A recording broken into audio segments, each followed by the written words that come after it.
¿Te imaginas lo que es enfrentar una invasión imparable? Una fuerza que arrasa con todo a su paso, como una tormenta que no da tregua. ¿Qué pasaría si tu ejército, alguna vez temido, cayera ante un enemigo feroz que te avasalla en cuestión de días? El Stalingrado asiático. El exterminio de 100.000 japoneses por el Ejército Rojo. La Segunda Guerra Mundial parecía haber llegado a su fin en Europa, con la rendición incondicional de la Alemania nazi en mayo de 1945. Sin embargo, el conflicto seguía su curso en el Pacífico, donde Estados Unidos y Japón continuaban luchando a muerte. Pero algo estaba a punto de cambiar, algo mucho más destructivo. El viento de la guerra, el giro inesperado. El 8 de agosto de 1945, la Unión Soviética de Joseph Stalin rompió el acuerdo de no agresión con Japón y declaró oficialmente la guerra. Pero, ¿por qué este cambio tan repentino? Stalin no lo hacía solo por venganza. La ofensiva no solo quería derrotar a Japón, sino también tomar el control de las tierras ocupadas por el Imperio japonés en Manchuria, una región estratégica en el noreste de China. El objetivo era claro: aplastar al ejército japonés, que aunque numeroso, estaba debilitado, mal preparado y a punto de ser arrasado. Pero en el camino se encontraba un desafío, un ejército que se consideraba el orgullo de Asia, el ejército de Kwantung, conocido por su disciplina y temida capacidad.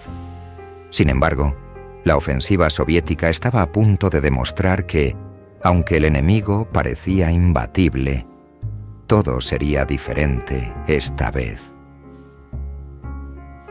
La maquinaria del Ejército Rojo, preparativos para la masacre. El ataque soviético comenzó en la madrugada del 9 de agosto de 1945, pero los preparativos se habían iniciado semanas antes.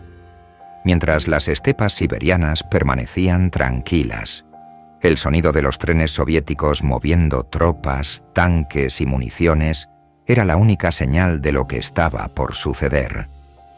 Stalin, desde Moscú, había dado la orden clara: el ejército de Kwantung debía ser aniquilado.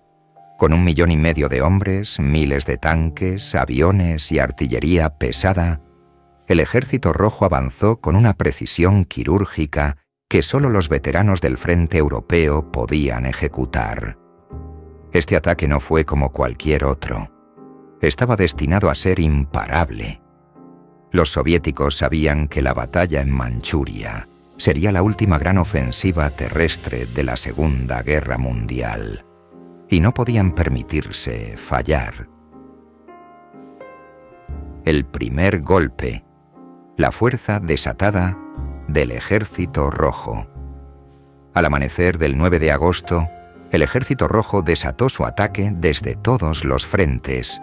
La artillería soviética rugió y los tanques T-34 arrasaron las defensas japonesas, sorprendiendo por completo a las fuerzas de Kwantung. En cuestión de horas, la resistencia japonesa comenzó a colapsar. A pesar de sus intentos desesperados por contraatacar, los soviéticos avanzaban implacablemente, aplastando cualquier resistencia. Los tanques y la infantería avanzaban sin piedad, mientras el caos y la destrucción se apoderaban del campo de batalla. La derrota japonesa era inevitable. Resistencia en las montañas, la última esperanza japonesa. Cuando las fuerzas soviéticas avanzaron más profundamente hacia Manchuria, las unidades japonesas intentaron retirarse hacia las montañas y los terrenos altos, donde esperaban encontrar refugio y ralentizar el avance enemigo. Pero la geografía de la región no les ofreció la salvación que esperaban. Las montañas de Manchuria, que representaban una posible defensa para los japoneses, se convirtieron rápidamente en el escenario de más brutalidad. ¿Qué tan desesperados estarían los soldados japoneses al ver cómo sus posiciones se desmoronaban uno a uno, mientras las tropas soviéticas avanzaban por esos terrenos traicioneros? Las batallas cuerpo a cuerpo en los valles, con cuchillos, bayonetas y granadas, eran constantes. Los soldados caían entre las rocas y el barro, sin posibilidad de escapar. Las patrullas soviéticas, implacables, emboscaban a los japoneses, atrapándolos en terrenos difíciles donde no había salida. La situación era desesperante. ¿Cómo se puede luchar cuando ya no hay posibilidad de ganar? Los soldados japoneses, agotados y mal equipados, no tenían ninguna respuesta ante el poderío soviético. El colapso. El ejército de Kwantung se desintegra. El ataque soviético fue tan rápido y brutal que en pocos días las fuerzas de Kwantung quedaron completamente desbordadas. Incapaces de organizar una defensa coherente, los japoneses vieron cómo la maquinaria del Ejército Rojo avanzaba con una eficiencia imparable. El orgullo de Japón se desmoronaba. Los soldados, sin posibilidad de reorganizarse, comenzaron a rendirse en masa. Los oficiales, conscientes de la derrota inminente, optaron por capitular o sucumbir. Las ciudades clave cayeron una tras otra. Puertos y vías de comunicación, esenciales para la logística japonesa, fueron rápidamente capturados por los soviéticos. Las tropas de Stalin no daban tregua. Atrapadas en una red de destrucción, las fuerzas japonesas apenas podían resistir. Los cazas y bombarderos soviéticos dominaban los cielos, mientras los tanques arrasaban lo poco que quedaba de las defensas en tierra. La desintegración del ejército de Kwantung era total. La destrucción total, la batalla aérea y la caída final. A medida que avanzaba la ofensiva soviética, la batalla aérea se volvió crucial. Los aviones del Ejército Rojo dominaban los cielos, desmantelando las pocas aeronaves japonesas que quedaban en el aire. Las fuerzas de Tokio, que antes habían sido una potencia aérea en Asia, ahora apenas tenían capacidad para resistir.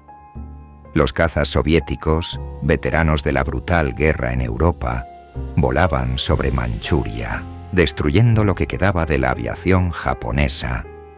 Los aviones imperiales fueron destruidos, ya sea en el aire o antes de que pudieran despegar, haciendo que la aviación japonesa fuera prácticamente aniquilada. El caos era absoluto. Los soldados de Japón corrían desesperados, buscando refugio entre las ruinas de sus ciudades y fortificaciones. Pero la artillería soviética los alcanzaba sin cesar. Las líneas de defensa japonesas se derrumbaban a medida que los tanques y soldados soviéticos avanzaban, sin freno. A medida que las fuerzas de Stalin tomaban el control de territorio tras territorio, las tropas japonesas, mal preparadas y mal equipadas, se veían incapaces de hacer frente a la furia imparable de su enemigo. El colapso final de Japón y el nuevo orden en Asia.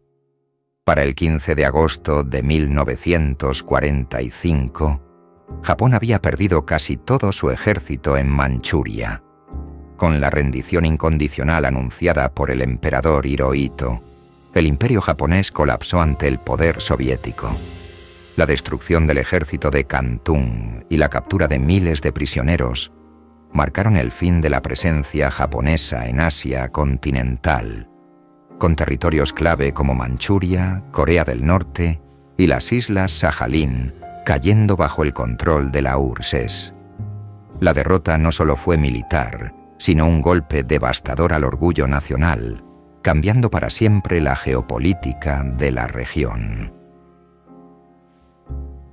La guerra en Manchuria selló el destino del imperio japonés, con 100.000 muertos y miles de prisioneros, cambiando para siempre la geopolítica de Asia. La rapidez de la ofensiva soviética fue clave en la caída de Japón. Este último gran enfrentamiento de la Segunda Guerra Mundial destruyó a un ejército formidable y consolidó la influencia de la URSS en la región. ¿Cómo puede un imperio tan poderoso colapsar tan rápido? La brutalidad soviética arrasó con Japón, una superpotencia que se desplomó ante el poder del Ejército Rojo. ¿Hasta dónde pueden llegar las naciones para proteger su supervivencia? ¿Quieres más historias bélicas como esta? Suscríbete al canal. Te esperamos en el próximo video de Historia Militar.